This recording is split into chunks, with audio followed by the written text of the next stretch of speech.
I think a lot of people said, you were naming something for me that I didn't even know was there. I didn't even know that that's what I was sitting in, or that's what I was finding, or that's what my friend was going through, or that's what I was witnessing in my sister.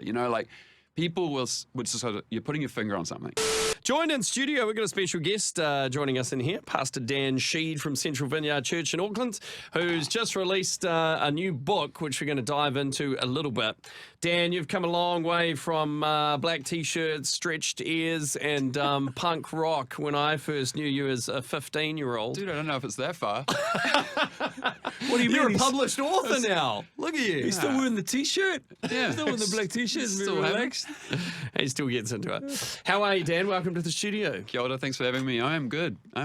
You're relaxed. I'm relaxed. I'm Why chill. are you relaxed? You just mentioned it just a couple of seconds ago to us off air, but you're nice and calm and you're ready to tackle the festive season. Why is that, Dan? I've just come off my sabbatical. So I've just had 3 months off, resting, delighting, communing with God. It's been good. Awesome.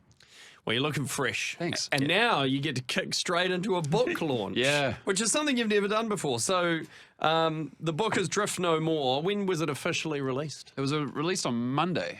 Yeah, Monday was the big day. Congratulations, Dan. Thank you. Yeah, how much of a moment is that kind of when you're like, oh, look, I have a book now? Yeah, it was huge because my really good friend Andy Campbell took care of all the design and the publishing and all that stuff while I was on sabbatical. So I got home literally 2 boxes arriving on my doorstep from the printers of it. Awesome. Wow. And held it for the first time.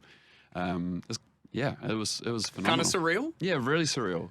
Before that, it was just a horrific Google document. Well, it had to start somewhere, right? Yeah. This Drift No More had to start somewhere. So where was that space where you decided you put pen to paper and you thought, well, basically, what was the inspiration around it? Well, it was actually a sermon series for Lent this year. So for Lent, we were trying to dig into this deeper thinking around some research that we'd tapped into, which was that in America over the last 30 years, so 30 years is not very long. That's only since Friends has been on TV, Nirvana has been on the airwaves. It's not that long, guys. Terrifying to think that 30 years ago was literally mid-90s, Yeah, not yeah. even early. It's I know. kind of mid, yeah. So since then, 40 million Christians have left the American church. And of those 40 million, 10 million are casualties. So they've been hurt, they've gone through trauma, they've gone through pain, leaders have failed them. But 30 million, so 3/4 of that 40 million, have drifted away. Wow. And we just found that like a really interesting conundrum. And for Lent, because Lent's gnarly, we wanted to enter into that quite kind of gnarly conversation. And we took the book of Hebrews and we took this verse that's in Hebrews 2, we should consider the message we've received from Christ or we may drift away from it. And we just asked, how do we not do that? How do we actually be people who don't drift? Do you notice that as you're a church pastor, right? So you get sort of this inside look at a lot of people's faith journey and sort of where they come, where they go. Do you kind of notice that drift, especially like kind of post-COVID? Because that was a super disruptive time for churches and like people's maybe church-going rhythms and things like that. Have you kind of noticed that? Oh, yeah. And Bjorn, let's be honest, we notice it in ourselves. This idea of drift is like everybody knows that feeling. But as a pastor, we totally see it. And I think why I wrote the book was that series for Lent. Like sometimes people will send you an email and be like, great preach on Sunday, or you'll get the odd thing of the week later where it's like, that was really good last week. Yeah. But this one was like, it was unbelievably different in the way of people's response, And sometimes there's those moments, I think, in church where you kind of tap into something that the Spirit's saying and it just resonates really deeply. And that's what this moment was. And in what way was the response just really out the gate for you? Yeah, I think a lot of people said, you were naming something for me that I didn't even know was there. I didn't even know that that's what I was sitting in, or that's what I was finding, or that's what my friend was going through, or that's what I was witnessing in my sister. People would just sort of, you're putting your finger on something. And I think that's where the idea for how does this live a little more came from. So from a sermon series in our church to what if I could put this into a book, And I'm hugely, my hero of the faith is Eugene Peterson. The listeners might know Eugene Peterson because he paraphrased the Bible into this version called The Message, but he actually wrote stacks and stacks and stacks of pastoral books. He wrote books for people in churches. And I kind of thought maybe this is my moment to kind of be a Eugene Peterson imitator and take what has been a sermon series out of Hebrews and turn it into something that a person in church could read and enjoy. So when did that moment actually happen? Because often, and we've talked to a few different authors and people who've ended up writing books, and you sort of be like, when did you decide you were going to write a book? And they're always like, I don't know, it just kind of happened. I'm like, books don't just happen by accident. No. When, so what was the time when you were like, you know what? I think I'm going to go for this. I'm going to try and formulate something and work out how to do this for people. It was a couple of things. I got some really great brothers around me who are also pastors, and they called it out of me. Listening to them as a community, and they were saying, there's something that you need to actually write. And so that was a little bit of the encouragement, and encouragement means to have courage put into you. That's what encouragement is. So I think that's where it came from. Like, gave you the nudge. Yeah, they gave me the nudge and gave me the courage, and we started on that horrific Google document of doom. Cool. All right. Well, we're going to dive into a little bit more of the book coming up after the news. So, Drift No More is the name of it, and there's kind of 4 aspects to it, kind of these tethers. That's right. You sort of call them. So, we're going to dive into that coming up next. I'm going to read you the blurb, I guess, on the back. It says, drift is dangerous because it subtly erodes our best intentions. Drift carries us away from an intended place unintentionally. Drift no more. Beautiful. An exploration of tethered faith, a book by Dan Sheed. Now, when you release a book, Bjorn, you and I have got no... Well, let's chat about this, Sally, because I know a lot. I know a lot about this. Well, yes, we do. But it's all about the marketing and promotion as well. Right, very much so.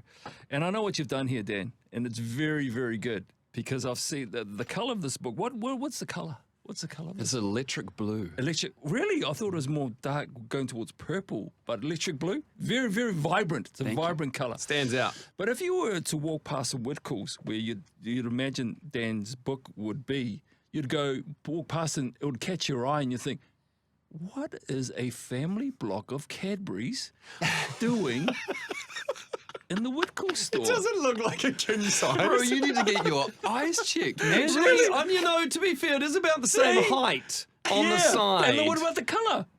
Come on now. I'm all with Dan. That's not the trademark purple, bro. That's not the trademark purple. It's a few hues away from purple. But it's a beautiful hue. It's a beautiful colour. Yeah, it's really well designed. And when I just flick through, I haven't read it yet, but like your font, there's a lot of not images, but icons. There's things inside of there outside of just words, right? And you've always had quite an eye for design.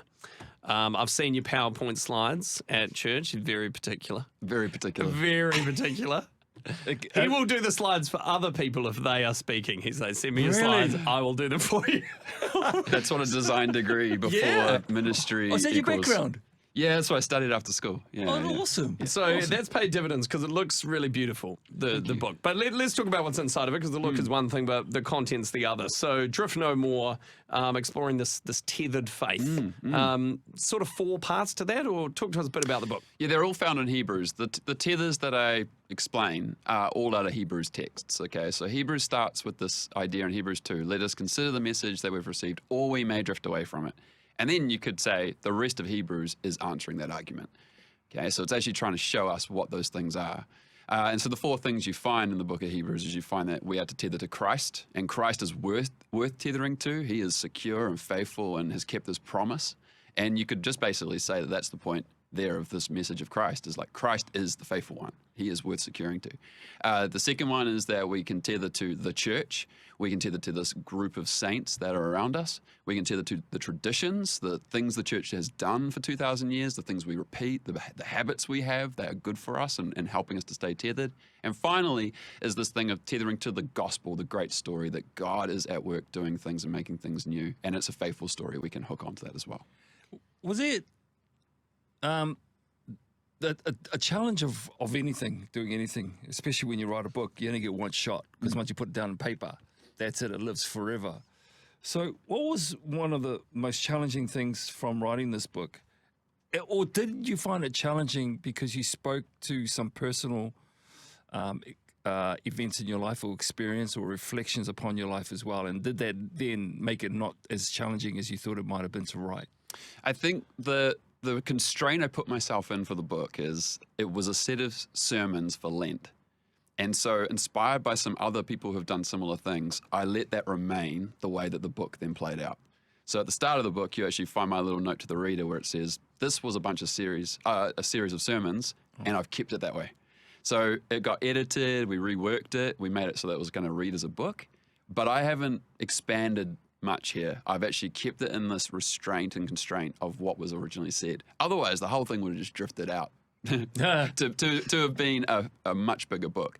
And that's not what I was interested in. I just wanted something small, pastoral, tactile, that a person could sit back with on a weekend and just work their way through it quickly or take their time for months. You know, it was like, it had an end goal in mind, and that was something beautiful and tactile to hold that had this message within that people could find something nourishing to start the conversation around this stuff. Because it's about 130 pages, so it's not like a big, thick, inch-thick novel type thing. And the typesetting's really wide, so it's actually, like... But there's probably plenty to think about in there, right? So you read a bit, and then you're like, I probably need to stop and maybe consider that before... That's the hope. Reading that. So who's it for, Dan? Like, I mean, we were laughing before about, not the kind of book that you maybe, you're trying to give to someone. It's the most passive-aggressive gift. I've noticed your faith's in crisis. Have this. Straight off the bat, he gave me one as he walked in the studio. It is for a person in a church. You know, it is a pastoral book, and I think it is for anyone sitting in the church that is considering their faith. I don't think it's for a particular person who is drifting. I think we're all prone to drift. That's actually the point of the book at the start, is like, this isn't all of us. Prone to wander, yes. We all can answer yes to that question.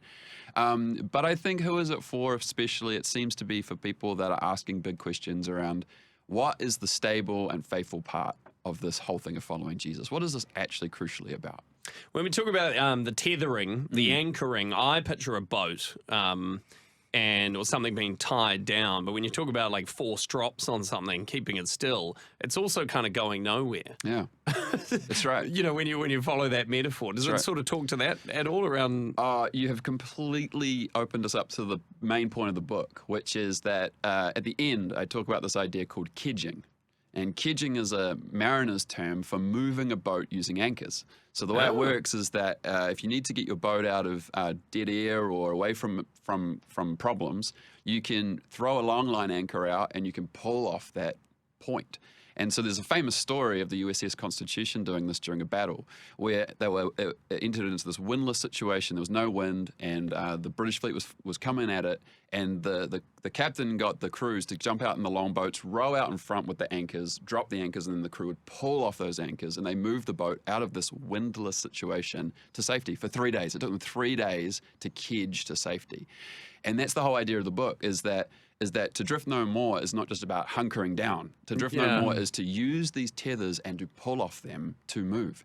And we do this all the time. We kedge all the time. We kedge at church when we come to the communion table. We kedge by pulling on this faithful space that's been made for us every week by our church, that we could then pull off it, experience Christ, experience the gospel, experience community, experience tradition. We do it every time we do that. We're kedging. So we're kedging a lot. But sometimes we just don't know it. Well, I've never heard the word before, so that's which is a communicator's dream. That's good. You should think about being a pastor.